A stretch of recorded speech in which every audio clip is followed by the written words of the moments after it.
And then, pagka makikita nyo yung EA dito, ang pangalan ng EA na pamigay ko ngayon is New World Project 3 RSI 2 MACD 1 MA. Bali 3 period RSI to, multi-time frame, dalawang MACD, parang double MACD tawag dito, then isang moving average. Then ilagay mo lang, drag mo lang, then just click OK. Then it will take few ticks kasi nagko-compute to eh. Lalo na kung hedging kasi ang default nito. Iko-compute niya yung hedging mo, yung mga parameters mo, yung amount, yung risk management. Then makikita mo dito yung account. For example, hedging. The number of times you choose to hedge for EUR-USD pair is 6 times. Ang default ko dito ay 6 times na hedging. Then allowable times to hedge is 7 times pagka wala kang open trade. Maximum amount you are risking is 200 kasi default ko 200. I started with 200. Your maximum trade per day kasi pwede kong i-limit yung trade per day ko dito eh. Yan, hanggang 100 lang. Then, please, wag mo na pong mag-click para hindi tayo magulo. Then, time left, trade is 18.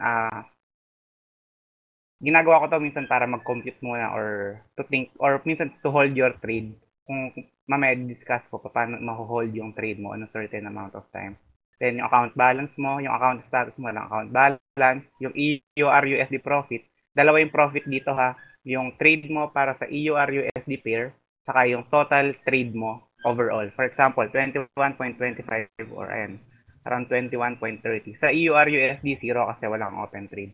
Then, spread, 0.1. Buy lot, kung ano yung lot ng buy mo, saka ng sell lot mo. Profit direction, wala kasing trade. Tignan natin sa ibang para makita natin. Punta tayong EURJPY para makita niyo yung laman nun. Walang EA yun. Dali. EURJPY, I think ito yan. Ito. For EURJPY, profit, kasi ito lang yung open trades natin. Ang tinetrade lang natin is EURJPY. Dito yung makita yung indicator. Sa RSI, weight siya. Sa MACD, weight. Sa moving average, it's a sell. So, pwede nyo gamitin kasi yung tatlong to ng sabay-sabay. Yung MACD, RSI, tsaka moving average. Tapos makikita mo yung direction dito. So, weight siya dito sa, ibig sabihin ng weight, wala muna. Parang, usually kasi 70-30 to, di ba? So, wala pang 70-30 dun sa parameters na nilagay mo. Ayan, nag-buy siya. Dahil yung M5 nag-buy. Okay? Then, so wait lang siya dito. Then, profit direction, sell. Bakit sell? Kasi, tingnan mo yung buy lot mo. Ang ibig sabihin ng buy lot, ang total buy lot mo is 0.08. Ang total sell lot mo is 0.16. Dito yan, pag-add mo lang. 0.02 plus 0.06. So, para sa buy lot mo, it's a 0.08. Para sa sell lot, 0.01 plus 0.03 plus 0.12. So, 0.16. So, magko-close lang yung trade na to pagka ang market direction goes to sell. Kaya yung TP at SL mo nasa baba. Okay? Nakakasunod ba lahat? Medyo madugo lang tayo ng konti ha. Lalo na sa mga newbie. Then, sige, di-discuss na natin. Input parameters. So, may dalawa tayo dito. Scalping or no hedging. Actually, pwede mo itong gawing pang swing trade. Basta wala lang hedging. Ganun lang siya kasimple. Yung isa hedging lang kung gusto mo mag-hedge. Then, may dalawa tayong lot size dito. Your preferred lot size or EA recommended lot size. Yung EA recommended lot size, i-compute nga yung lot size mo based sa nilagay mong parameters. So, nag-iiba-iba to, yung EA recommended lot size. Halimbawa, sa your preferred lot size naman, kung anong lot size na gusto mong i-trade. Kung ano yung starting lot size na gusto mo. That's the preferred lot size. Usually, EA recommended kasi siya na yung magko-compute para alam mo yung money management mo. Then, allowable spread, dalawa to may allowable spread, may spread time protection. Di-discuss ko bakit may spread time protection. Kasi ako, hindi ako nag-o-off ng EA during news. Kung mapapansin nyo, pag sa mga trader talaga, ang spread kasi, lumalaki to during news. So, minsan nagpa-fluctuate to eh. Sa EUR-USD, minsan 3 to 5 pips yung spread. So, pag nag 3 or 5 pips yung spread mo, hindi siya magte-trade. So, usually kasi, pag lumalaki yung spread, nagkakaroon ng news. So, para lang maprotektahan yung account mo during the news, binababaan ko lang yung allowable spread ko. Usually, 1.8 lang ako for EUR-USD. Then yung spread time protection, ganito yung spread time protection. Pwede kang mamili from 10 seconds, 30 seconds, 1 minute, 10 minutes, 15 minutes, 1 hour, 4 hours, 12 hours, 1 day. Ang spread protection, ganito yan. For example, nagkaroon ng news. So pagka nagkaroon ng news, lumalaki yung spread. Tama? Nakakasabay ba kayo? O sige. Pagka nagkaroon ng news, lumalaki yung spread. Halimbawa, naging 5 yung spread. On certain amount of time na yung last spread na is 5, sa loob ng isang oras, hindi siya magte-trade. Nagets nyo ba? Hindi siya magte-trade sa loob ng isang oras. For example, nilagay ko 4 hours. Pag yung spread, mas malaki sa 1.8, sa loob ng 4 hours, hindi siya magte-trade. Okay? Ganun siya. Then, margin level protection. Ito, mahalaga to. Kasi pag bumababa yung margin mo, lumalaki yung risk mo inire-risk mo sa mga trade mo. Pagka mas mababa yung margin mo ng 2,000, for example, default ko 2,000, hindi na siya magte-trade para ma-protect. Kasi kailangan yung money management talaga dito para ma-protektahan yung account mo. For example, 2,000. Ang margin level ko, 2,146. For example, nilagay ko dito, 3,000. 3,000 ang margin level protection. Yung margin level ko, 2,153 lang. No? Tignan mo, may sasabihin siya dito. Margin protection activated. Your margin level is below your margin protection parameter. Ibig sabihin, 3,000 kasi yung, sorry, F7 lang ha.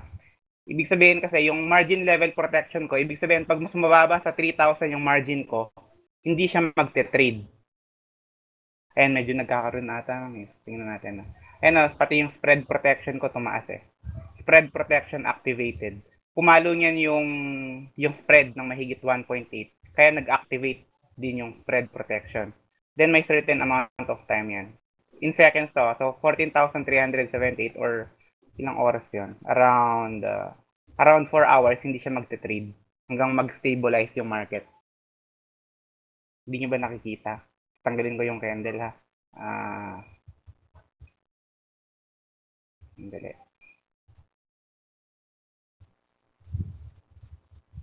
Ayan, ito. Spread protection activated. Trade on hold. I-hold niya yung trade. Nakikita nyo na ba? Medyo maliit lang siya.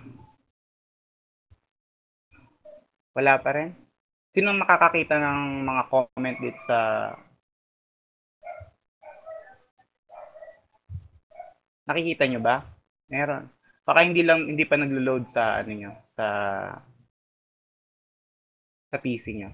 Anyway, ayan, spread protection activated. For news to kasi hindi ako nag-off during the news. Siya na yung bahalang mag-trade sa news. Parang poprotektahan ka niya during the news. Kung ayaw mo mag-trade sa news. Kung gusto mo mag-trade sa news, okay lang. Kaso risky kasi yun Pero usually kasi pag may news, may kita talaga. Tataasan mo lang yung allowable spread mo kung gusto mo mag-trade during the news. Anyway, pag hedging ka naman, ite-trade niya pa rin. Itutuloy niya yung hedging mo during the news ha. Ganun yung parameters na to. Pero kung intraday ka lang or swing trader ka, day trader ka, okay lang. Ite-trade. Hindi siya magte-trade nun during that time. Tapos, tutuloy ko lang ha. So, 4 hours, margin level protection, max pairs to trade. Actually, kanina may nagtanong sa akin, bakit daw, yung sinabi ko, the backtest kasi, yung backtest kasi nito, nahihirapan ako sa backtest actually. Wala akong makitang parameter na kumikita siya. Pero ito yung naging key ko max pairs to trade, yung 5 pairs. Kasi sa backtest, during backtest, 1 pair lang yung nagagamit mo.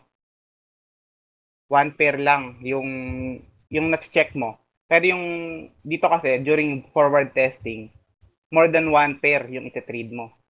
For example, tingnan natin dito sa account na to. Lipat tayo ng account. Ayan. For example, dito, yung open trade ko, dalawa. Nag-iiba yung risk, nag-iiba yung return mo. Parang magte-trade ka ng mas madami or ng new pairs. Unlike sa backtest, isang pair lang yung nagte-trade mo. Pero in reality kasi more than 1 pair kaya mong i-trade. Kaya sa isang pair natatalo ako, pero sa ibang pairs kasi nananalo ako. Habang parang simultaneous kasi yung pairs ko. Unlike sa backtest, isa lang. Kaya yung forward testing ko medyo iba. Actually, nila-live ko na to eh. Makikita nyo rin sa my FX book ko yung live account nito. Though sa live ko kasi, ang starting lot ko lang is 0.01. Medyo conservative. Anyway. Then, max trade per day. Kung ilang maximum trades lang ang gagawin nito during the day. Para lang to sa mga gustong ayaw mag-risk na mataas. So, scalping properties. May anim kasi dito eh. Yung input EA parameters, yung scalping properties, hedging properties, may mga additional commands. Ulitin ko input, ito yung mga basic, isa. Scalping, pangalawa, or yung mga intertrade, pwedeng pa tanggal muna po ng mouse. Then, pangatlo is hedging. Pang-apat is yung additional commands. Pang-lima, yung mga indicator. Nasaan yung indicator? Ito yung indicator. So, RSI, MACD, and moving average. Then, the next one is, the last one is yung mga exit strategy natin. May trailing stop. Pwede mong i-close yung trade mo by indicator, by RSI, o in any time frame yan. By MACD, moving average, hindi ko na nilagay. Yung pangatlo, so indicator by trailing stop, and by risk amount or yung per amount base. Pag na-reach mo yung certain amount na to, i-close niya lahat ng trade. So, yun yung anim na part ng EA na to. So, tatalon tayo sa second part, ha? Nakakasunod ba lahat? So, tapos na tayo sa basic commands. Tutuloy tayo sa scalping properties. So, sa scalping properties, ito special command ko to eh. Usually kasi normal lot size lang ako. Ang ibig sabihin ng adjusted lot size, ganun yung adjusted lot size. For example, ang adjusted lot size ko, yung EA, yung New World, ito, kukomputin niya, medyo risky to ha, yung adjusted lot size. Pero kung manalo ka, maswerte ka. Pero wag kang magsusugal. Dapat calculated to. Kasi ang gagawin ng adjusted lot size, for example, kuha tayo ng note ha. Ganito ang adjusted lot size. For example, nag-deposit ka ng 1,000, then nanalo ka ng 200. Then, the next day, natalo ka ng, let's say, 300. Kasunod kayo? Let's say, Monday, nag-deposit ka ng 1,000. Tuesday, nanalo ka ng 200. Wednesday, natalo ka ng 300. So, ganito ang ibig sabihin ng adjusted lot size. Kukunin niya yung pinakamataas mong account balance. Yung pinaka-highest, yung peak ng account mo. So, umabot siya ng pinaka 1,200, pinakamataas. Tama? So, ang adjusted lot size, kukumputin niya yung lot size mo nasa trade, depende sa trade, na mahahabol niya yung 1,200. For example, dalawa kasi yung kasunod nito eh. Adjusted lot size, may trade recovery. Ito yung trade recovery. Trade recovery of 2. Ibig sabihin, pag dalawang sunod kang nanalo ng trade, babalik yung account mo sa 1,200. Pero tandaan nyo, risk ito. Dahil pag nag-risk kayo, tandaan nyo, may certain reward. Pag may certain reward kayong hinahanap, may certain risk.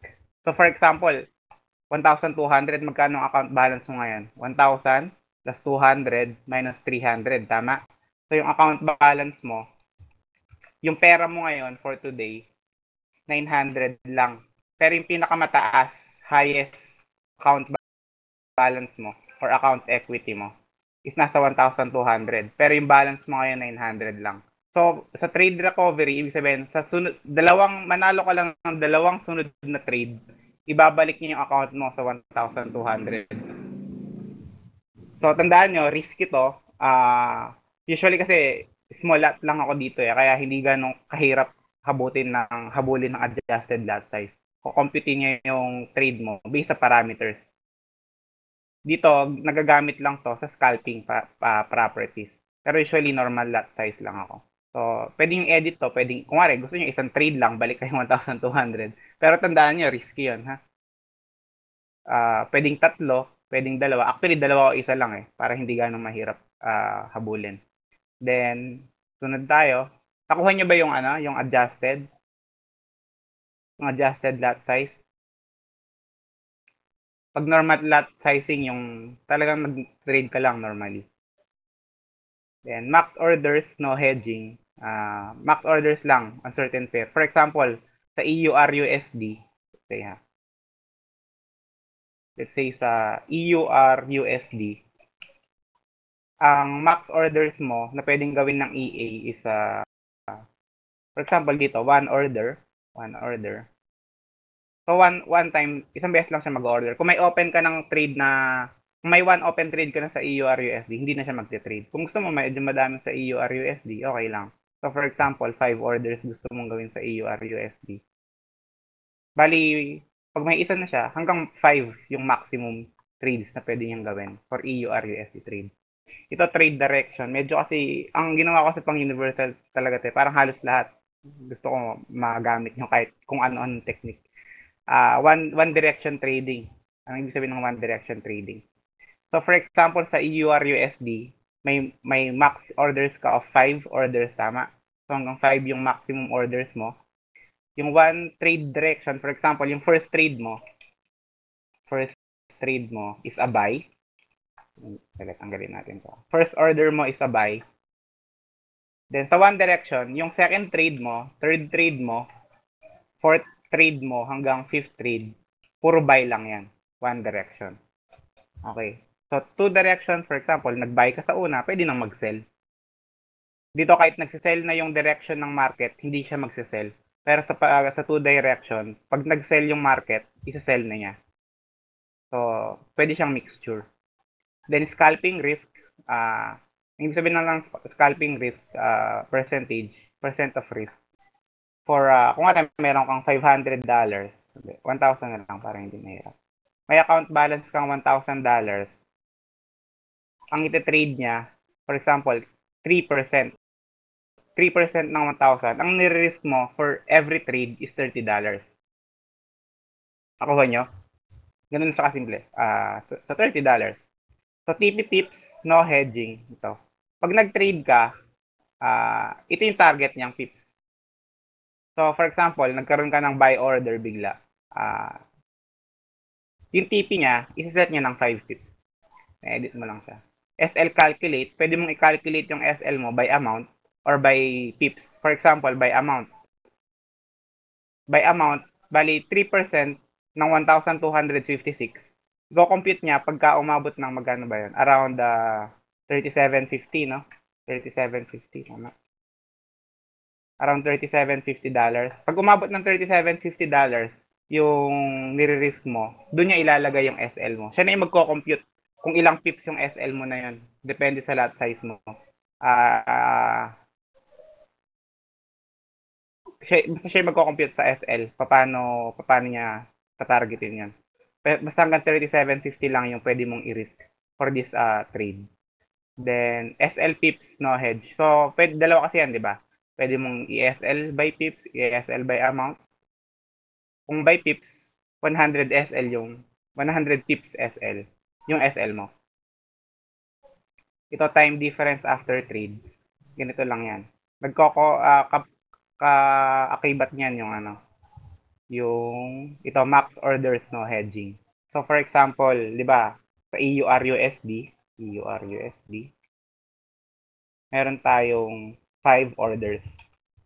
So each order, sasabihin ng time difference after trade, time difference, after 4 hours lang siya magte-trade. For example, hindi siya magte-trade every hour.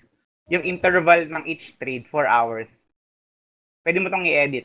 Wala, trade now, ibig sabihin, wala kang pakialam sa oras. Ite-trade niya kahit anong oras. Kung meron buy, ibabuy niya agad immediately.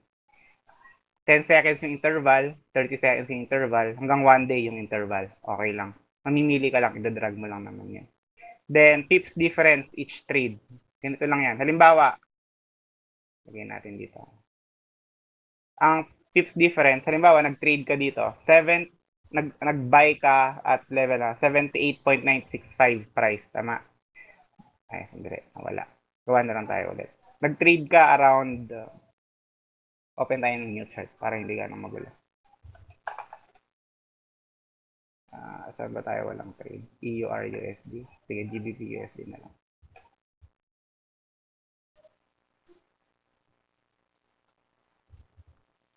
So, for example, yung pips difference, halimbawa, nag-trade ka dito, 1.2635. Yung pips difference, kung nga rin, nilagay mo, for example, ang nilagay mo is 30 pips, hindi siya magte-trade. Halimbawa, sandali, 635, so around 935 to, no? 935. Yan. So, ito, 30 pips to. Within this range, upwards and downwards, hindi siya magte-trade. Dapat mas malayo siya ng 30 pips bago siya mag-trade. Yep, recorded to. Then, sige. Tuloy tayo ha. Ganun lang yung pips difference. So, pwede mong i-edit yung trade mo based on time tsaka based on pips. Then, scalping. Include. Ito, commission and swap. Kasi usually tayo tinatamaan ng commission and swap eh. Pagka gusto mo bang isali yung commission and swap sa calculations mo, kukumputin niya yung hindi ka matatalo based sa, I mean, yung i-risk mo lang yung tamang amount na gusto mong i-risk. Isasali niya lang yung computation ng commission and swap. Nakuha niyo ba? Sige. Sige. Sunod na tayo sa time sa hedging properties. Ganito yan ha. May scalping tayo or yung parang swing trade, meron tayong hedging properties. Yung pang hedging lang. Makikita niyo yung hedging dito, nasa kaliwa. Then, hindi ko pala nakita yung kanya. Anyway, hedging properties, yung times to hedge, kung ilang beses mo gustong mag-hedge. For example, times to hedge ko is 6, no? Gawa tayo dito. Control B pagka gusto niyo tanggalin yung mga object. Control B lang, tapos delete niyo lang. So, for example, nagkaroon ka ng buy dito. So, ito yung first trade mo, buy. Gawin natin kulay blue. Para buy. Nag-buy, nag-reverse sa'yo yung trade. Bumabagsak siya. Magsasell siya dito. Around ditong level. So, gawin natin red for the sell. Sell. So, ibig sabihin ng 6 times to hedge. Ito, unang hedge niya. Pag bumalik dito, pangalawang hedge niya. Pag bumalik dito, pangatlong hedge. Pag bumalik dito, 4 na hedge. Bumalik dito, 6 na hedge. Hindi na siya mag-hedge nun pagkatapos nun. Yun yung ibig sabihin ng times to hedge. Usually, ang tinamaan ako dati, magbibigay ako ng pair. For example, tinamaan ako dati SGD-JPY. Kasi sina-check ko talaga yung mga pairs eh. Hindi ko napansin sa SGD-JPY pala na trade niya. Ang swap sobrang laki. Parang 200 lang yung funds ko, umaabot yung swap ko ng total ng $30. Swap lang yun, negative $30. So around, ilang percent yan? Around 13% ng funds ko, swap lang. So, maging mapili lang tayo sa pairs. Pero, yung new version ko, sine-check ko na yung mga pairs. May mga recommended pairs siya na pagka in-on mo yon, hindi nga ite-trade yung certain pair. For example, SGD-JPY. Pag hindi kasama sa listahan niyang recommended yon, hindi niya ite-trade. Sasabihin niya sa'yo, this pair is not recommended. Tapos, i-enable mo lang para i-trade niya yung gusto mong pair. Then, that's the times to hedge. Tandaan nyo, dito nyo makikita yung risk ng each hedging. For example, starting lot of 0.01. Malaki ang bagay ng margin dito. May makita kayo may margin required. Kasi pagka kulang yung margin nyo, hindi nyo ite-trade. Usually sa mga tatamaan dito yung mga maliliit na leverage. Dito kasi is 500 leverage. Papakita ko mamaya paano tinatamaan yung. Punta tayo sa Pepperstone. Meron kasi akong Pepperstone demo dito. Dalawa kasi yung account ko dito. Yung demo lang naman to. May 1:100 na leverage. Saka merong 1:500 na leverage. So for example, anong leverage? 729. Ito. For example, dito tayo. 729. Ang leverage nito is 1:500. Makita yung margin required ko, 2.19. Itong margin required usually depende ito sa balance eh. For example, $3 to, yung margin required ko 2.19. So ibig sabihin hangga't may $3 ako, makakapag-trade ako sa EURUSD. So minimum required ko lang $3 para makapag-trade sa EURUSD. Ganun ang ibig sabihin niya. In different pairs, different required margin. For example, USD-JPY. Ay, hindi ko pala nalagay. Lagay natin. USD-JPY, tingnan natin kung ilan yung required margin niya.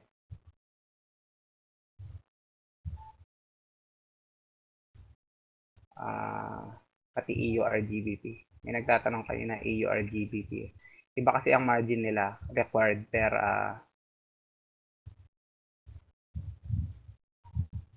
EURGBP. Ito, EURGBP. So, ilalagay lang natin yan. Okay. Makikita nyo, iba-iba yung amount nito, yung margin na nire-risk mo, yung amount na nire-risk mo. Kung mapapansin nyo sa mga matagal nang trade kasi, for EURUSD, for example, yung 5 pips TP, for example, 10 pips TP for 0.1 lot size, 0.1 lot size, yung 10 pips is $10. Sa USD JPY, mas maliit. Sa EURGBP, medyo malaki. Ito yung problema natin dito. Okay, di-discuss ko ito mamaya. So, for example, EURUSD, ang kailangan ko lang $3 para makapag-trade.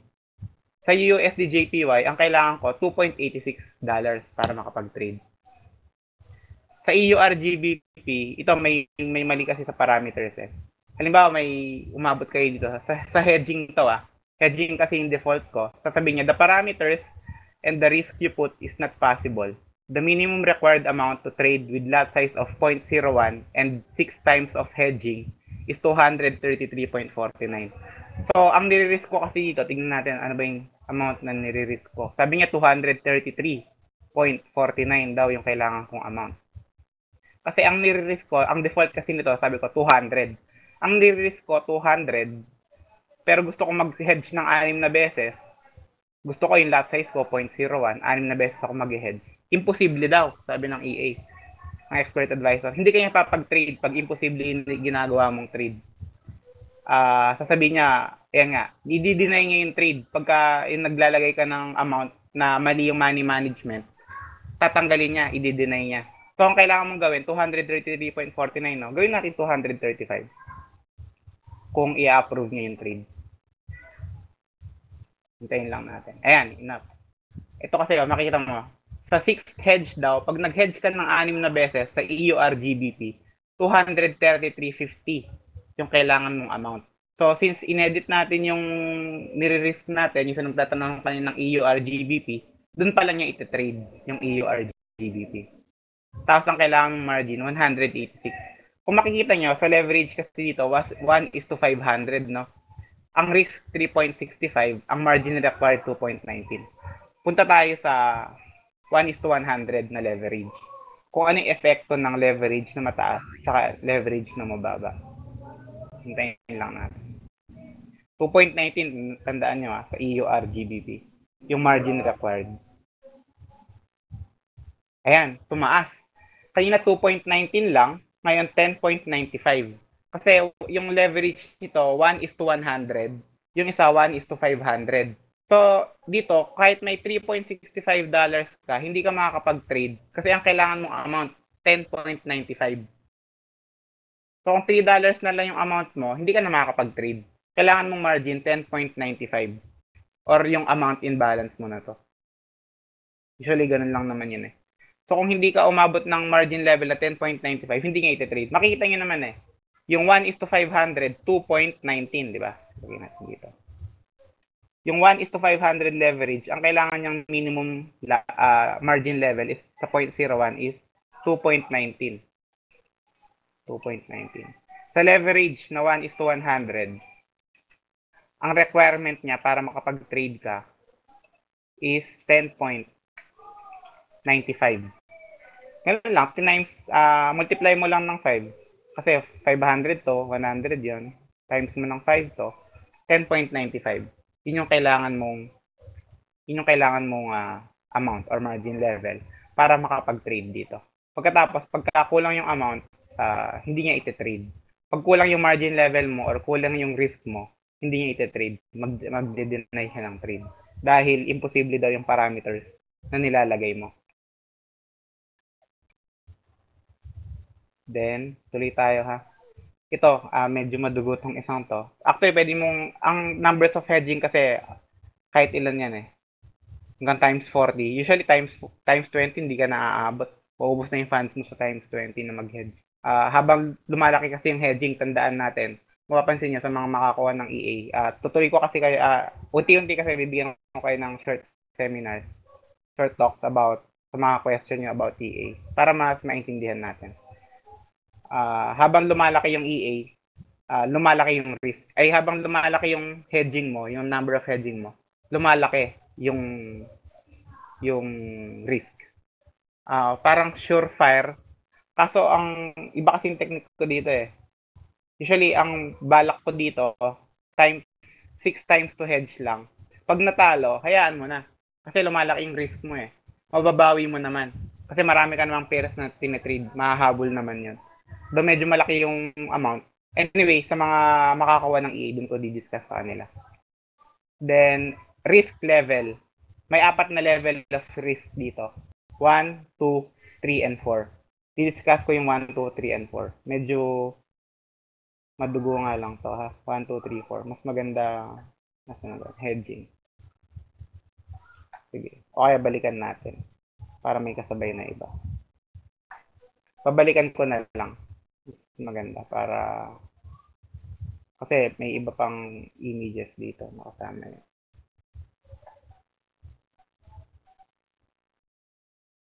So, nasa na tayo?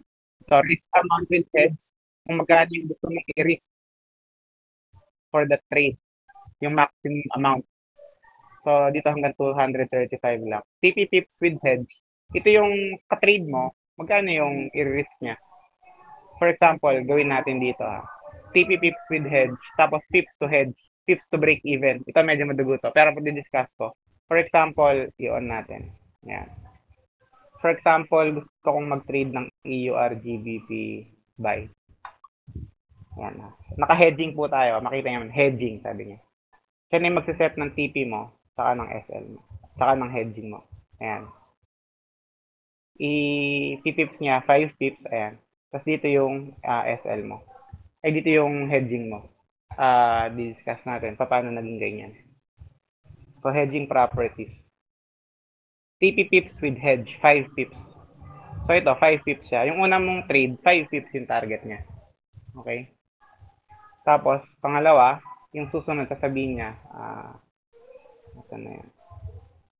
Ito, pips to hedge, tsaka pips to break even. So, pips to hedge, tsaka pips to break even. Yung pips to hedge, yun yung difference ng first trade mo sa hedging. So, 30 pips. Okay? Yung pips to break even, pag umabot pa ng another 30 additional pips, dun ka magbe-break even. Okay? Tapos, set mo na lang yung TP mo. Meron pa kasing TP pips yan na sinasabi niya. Tingnan mo. Tingnan natin, ha?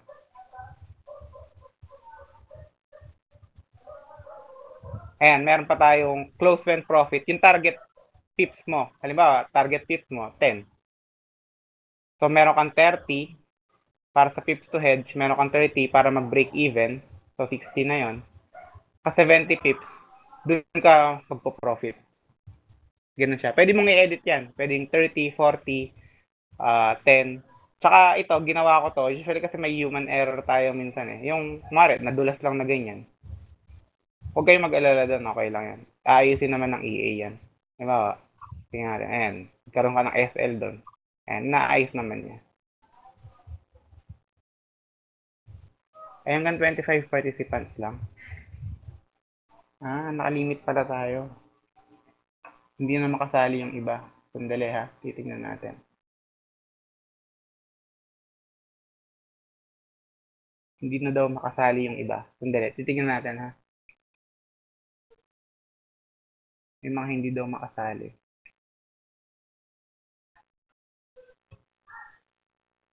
Hanggang 25 lang daw.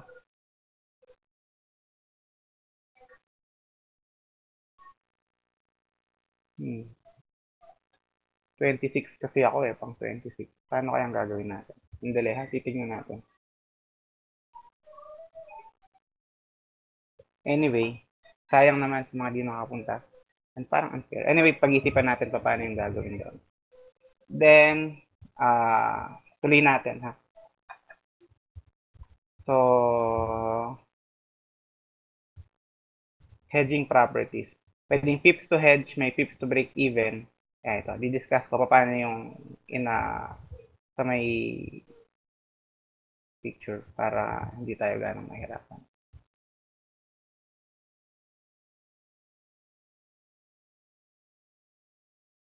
EA stands for Expert Advisor. Ginagamit yan sa Forex para makapag-trade or yung mga technique pwede mong i-program. Ito. Okay, dito muna tayo. Sabi ko kayo na may pips to hedge, may pips to break even, may TP pips. So dito, for example, buy at 0.01, nakikita nyo ba? Nag-buy ka dito at 0.01, yung pips to hedge mo, yun yung difference ng hedge. Okay? So, after, kung ilan yung pips to hedge mong nilagay sa parameter, yun yung agwat ng trade. Then, pips to break even, pagka umabot ng certain break even na to, na yung certain pips na to, dun ka pala magbe-break even. Compute na yun ng EA. Okay lang yan. Siya na yung bahalang maggumawa ng lot sizing mo. Then, may TP pips din tayo.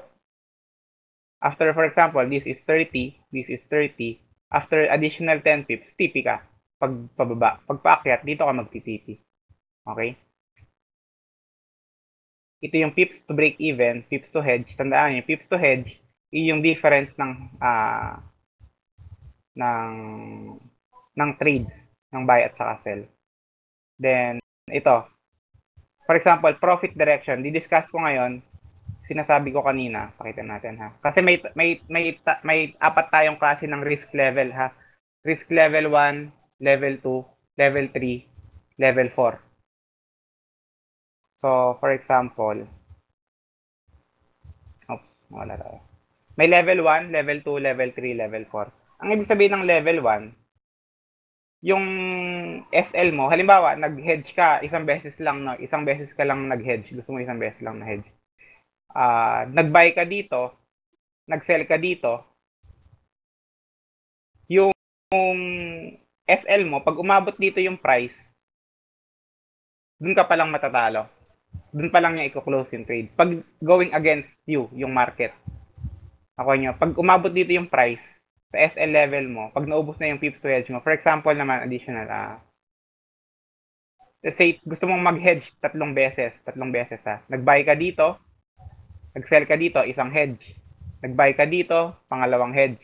Nag-sell ka dito, pangatlong hedge. Ako nyo, ulit ha, nag-buy ka dito, then, yun yung una mong trade, tatlong beses lang tayo mag-hedge ha, tatlo. Sell, tapos nag-bounce dito, nag-buy, tapos nag-sell. So tatlong beses ka nag-hedge, hindi pa rin going against pa rin sa yung market. Mag-ESL ka lang pagka umabot na dito sa SL level 1, pag umabot dito yung price, doon pa lang yung i-close yung trade mo. Pero pagka hindi naman umabot dito, nag-bounce pa doon, ititipi niya. Okay nyo? Sa SL level 3, saka 4, mamaya di-discuss ko bakit 1, 2 yan, 3, and 4. Then, sa SL level 3 and 4, kumari, tatlo yung hedge mo. Unang entry mo, buy. Nag-sell, nag-buy. Kaabot dito, close trade. Mas maikli yung SL mo dito. Mas maikli yung level sa level 3 tsaka level 4. Mas mahaba yung SL mo, level 1, level 2, dahil sa may pips to break even ka. Bakit? Ano yung effect nito pagka ganito? Yung SL level 3 tsaka level 4, kasi makikita nyo dito. Pabalik tayo dito ha.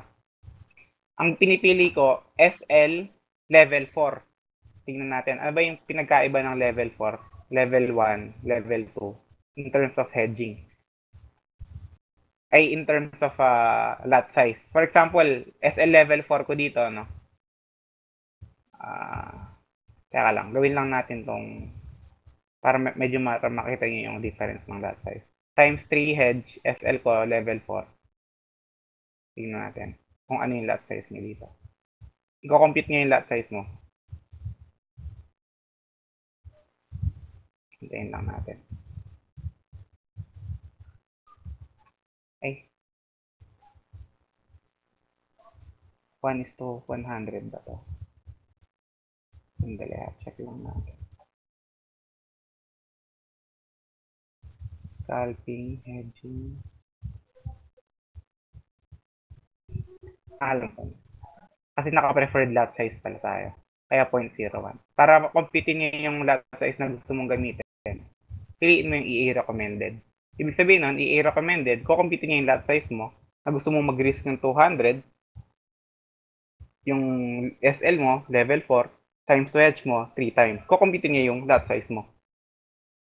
Tingnan natin yung lot size natin. Pwede maliit pero madaling maubos ang hedging mo eh. Usually risk yun eh. Ayan. So ibig sabihin 0.08 yung starting lot natin for this trade. For SL level 4. Pag ginawa kong SL level 2 lang, tingnan natin ano yung lot size mo. 0.05 lang. So mas malaki kasi yung lot size, mas malaki yung lot size mo pagka SL level 4. Pag SL level 4, 0.08 yung starting lot mo. Pag SL level 2, 0.05. Anong effect nun? Pag SL level 4 kasi, syempre mas malaki yung lot size mo, mas mataas yung mga TP mo in terms of amount. Pero ano yung drawback nun?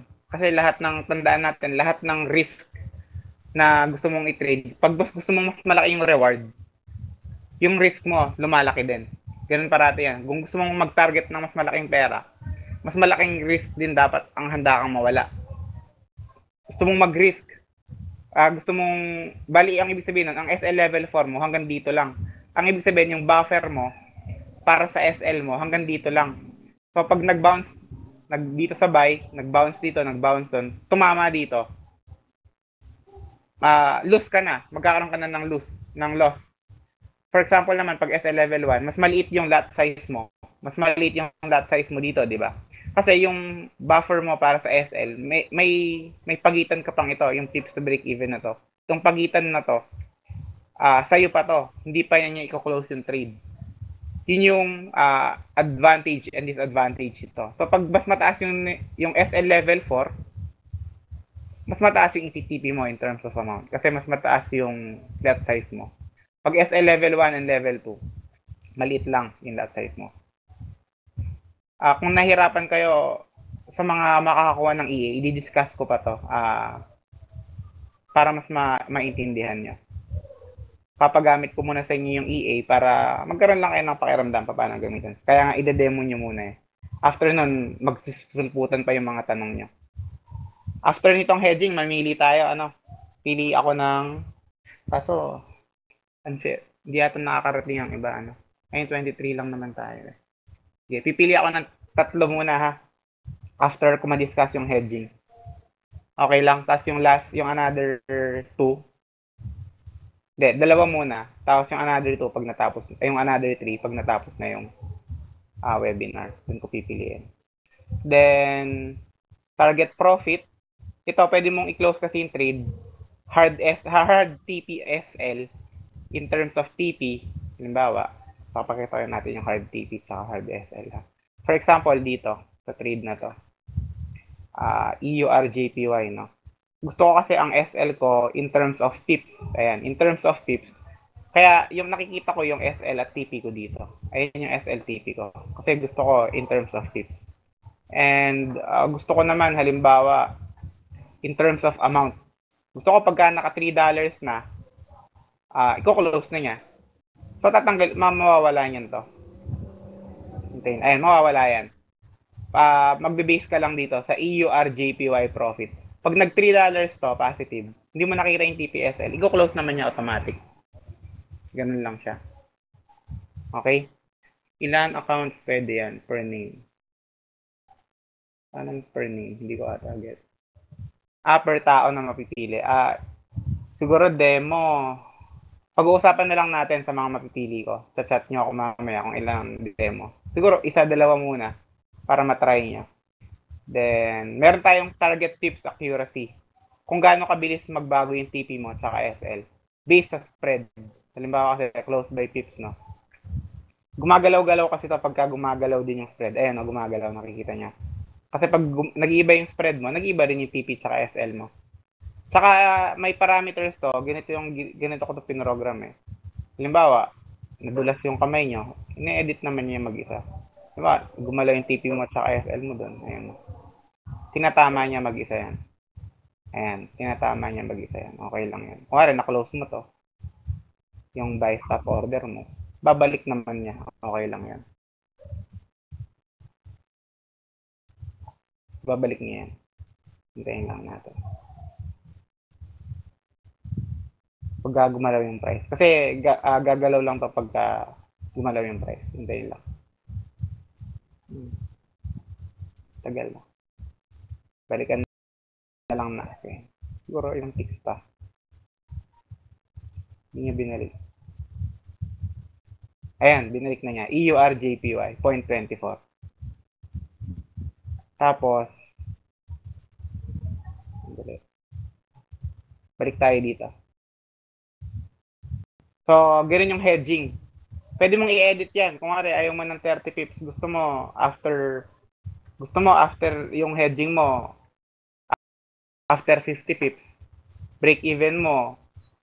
Ito medyo risk ito eh. Pero, ganito kasing, ano ba, gusto mong, yung difference ng trade mo is 50 pips, pagka 30 pips lang, break even ka na.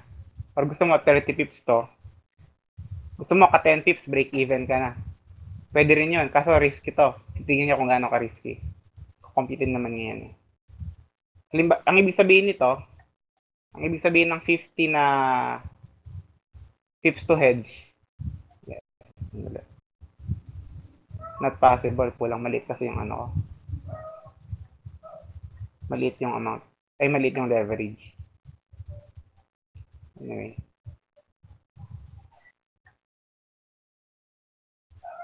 Lipat tayo. Ayan. Kulang talaga yung leverage. Ay, sasabihin niya, yung leverage daw kasi kulang eh. Your leverage is 1:100 lang. Kaya minsan pagka mababa yung leverage, dinideny niya. Kasi may mga, ang leverage kasi, ginagamit nila to para napoprotektahan yung amount, yung account mo. Kaya may mga certain trades na hindi mo kayang i-risk. Kasi tatamaan kasi leverage. So, let's say dito tayo, 1:500 leverage kung pwede nyo i-trade.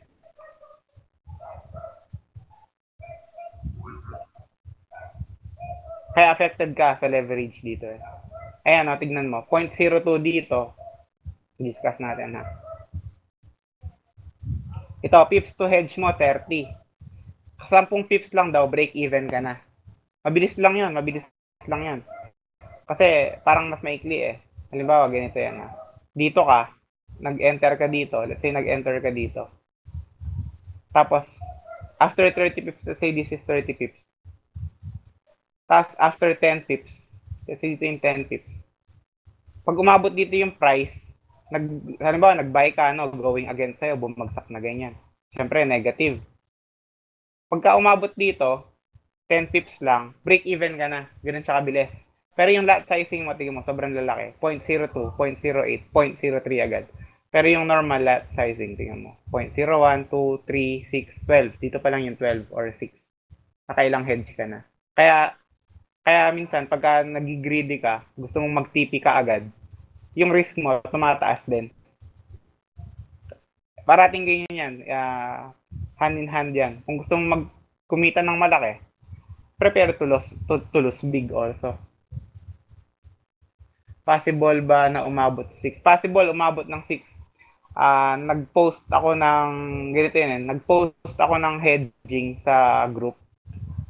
Sa EURUSD ang pinaka nakita kong mataas. Nangyari lang yun minsan or twice. Isang 14 times siya nag-hedge. Dun pa lang kumawala sa price 14 times. Then 13 times yung isa.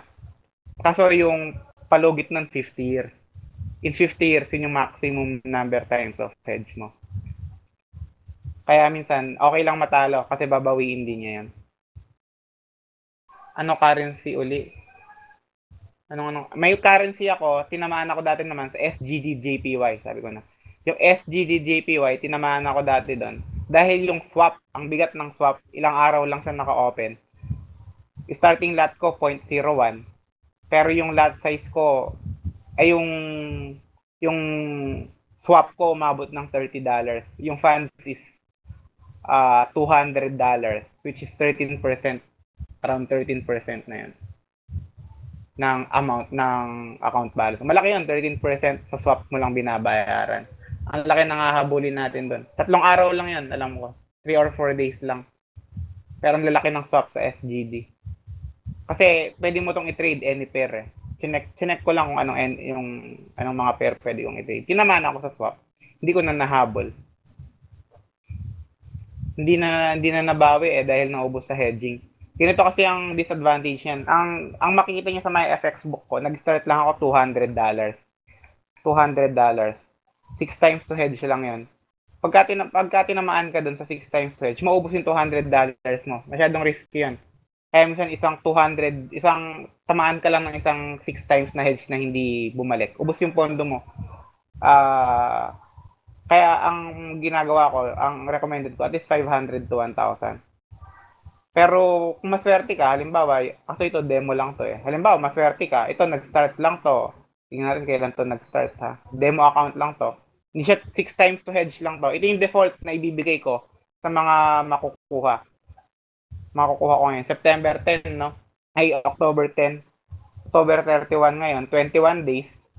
200 yung starting balance ko. Sa 397 na ako.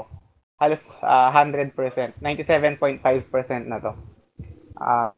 Tama ba? Hindi pala. Ano na to? 98.5% na yung return ko. Tapos hintayin mo lang kung tumama. Nakailang hedge na ako dito. 1, 2, 3, 4. So hanggang 6 times ako pwedeng mag-hedge. May dalawang hedging pa. Okay pa yun.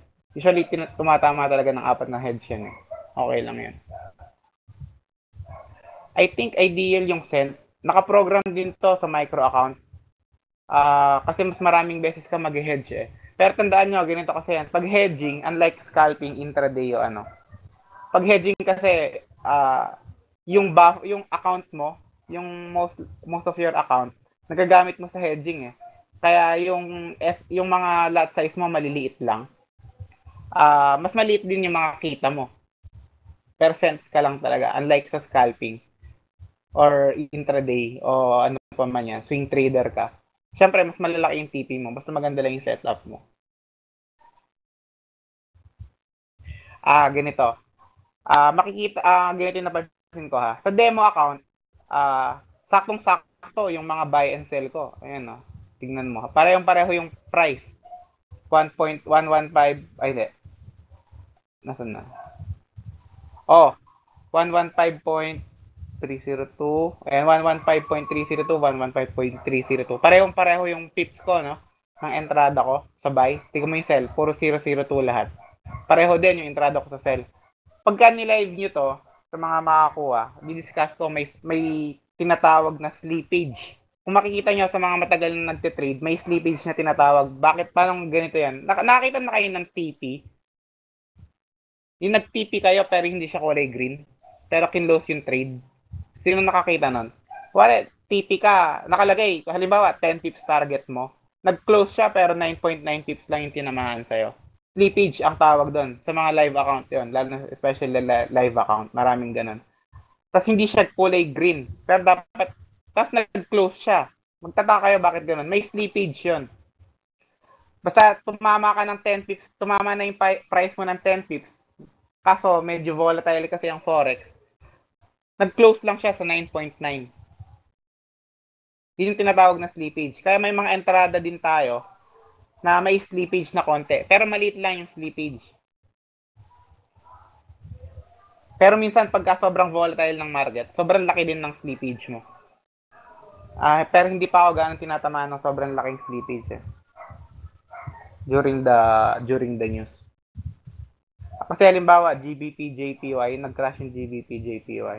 Naka-survive naman ako doon dahil naka-hedging ako eh.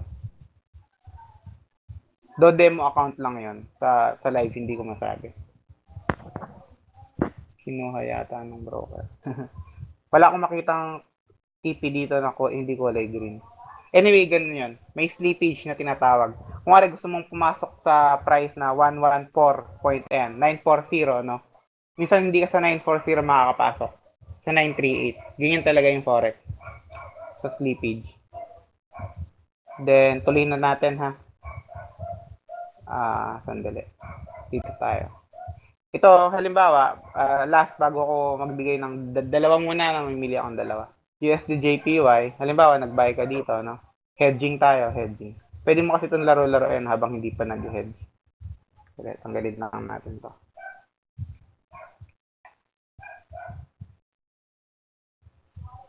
Hintayin natin, ha?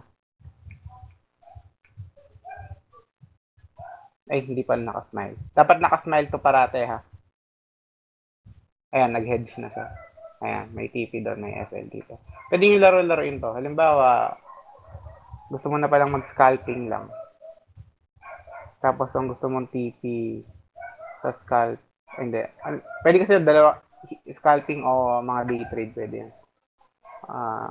Mga intra. Lagay mo 40 pips TP.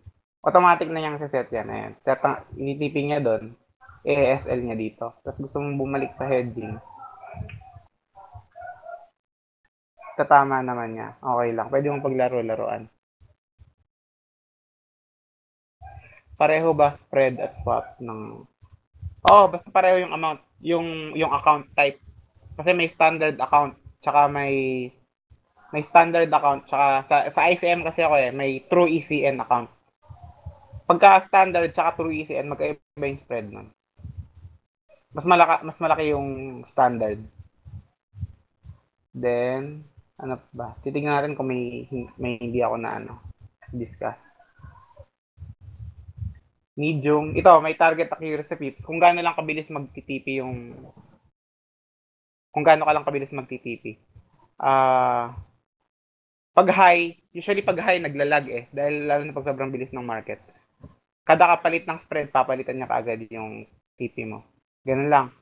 So, additional commands, ilan pa? 1, indicator, saka yung kung paano magko-close. Pipili muna akong dalawa, okay lang? Tapos tuloy natin.